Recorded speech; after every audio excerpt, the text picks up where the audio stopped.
Di masa pandemi, sehat adalah aset utama kita. Yuk jaga kesehatan sambil tetap di rumah saja dengan cara alami dan islami.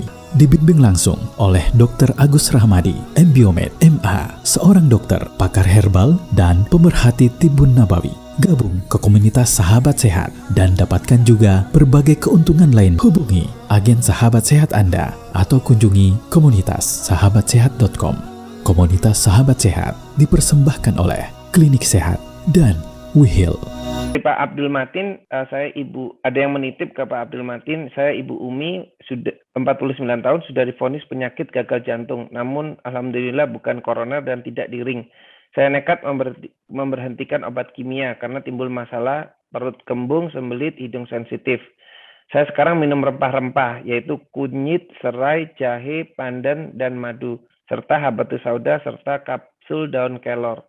Apakah ini pengobatan herbal yang benar, Dok? Karena masih ada keluhan, suka lemas, napas pendek, dan habis BAB, perut nggak nyaman, seperti tegang dan kembung. Namun setelah tidur 3 jam, perut normal kembali. Gimana solusinya, Dok? Apakah harus ada yang diperbaiki? Terima kasih. Silakan, Dok. Langkah pertama, pastikan penyebab gagal jantungnya apa. Kalau tidak ada jantung koroner, pastikan apakah ada bengkak jantung disebabkan karena gangguan klep. Lakukan proses yang namanya ekokardiografi. Coba lihat seperti itu.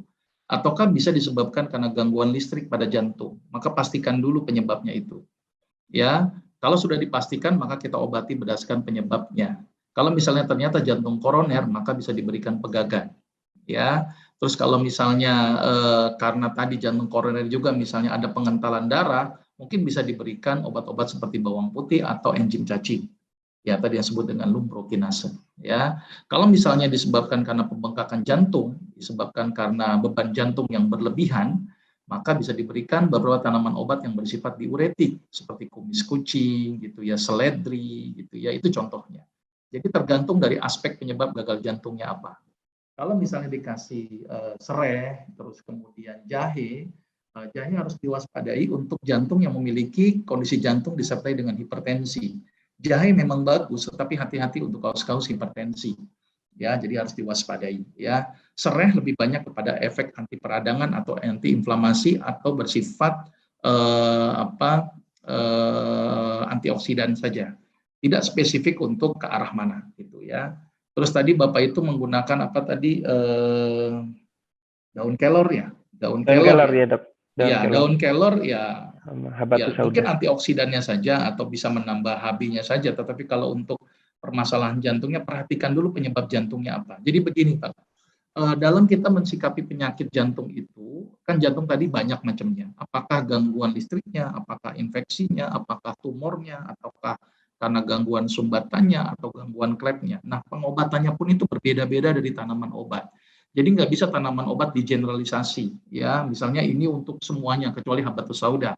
Habatus sauda memang Rasul yang bilang, ya, ini bisa mengobati semua penyakit kecuali kematian. Tapi artinya Allah juga menciptakan tanaman-tanaman yang lain, tumbuhan-tumbuhan lain juga ciptaan Allah. Artinya itu pun bisa diberikan sebagai suatu pengobatan.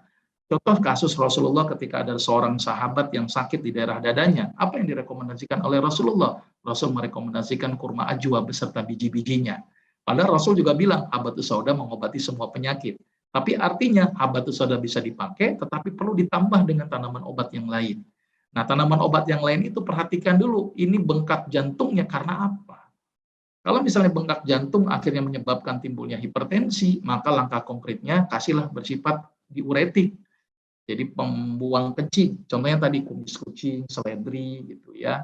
Tapi kalau disebabkan karena jantung koloner, tadi contohnya dengan menggunakan pegagan, misalnya ya. Jadi harus diperhatikan dulu faktor penyebabnya apa. Ya, jadi memang harus komprehensif ya.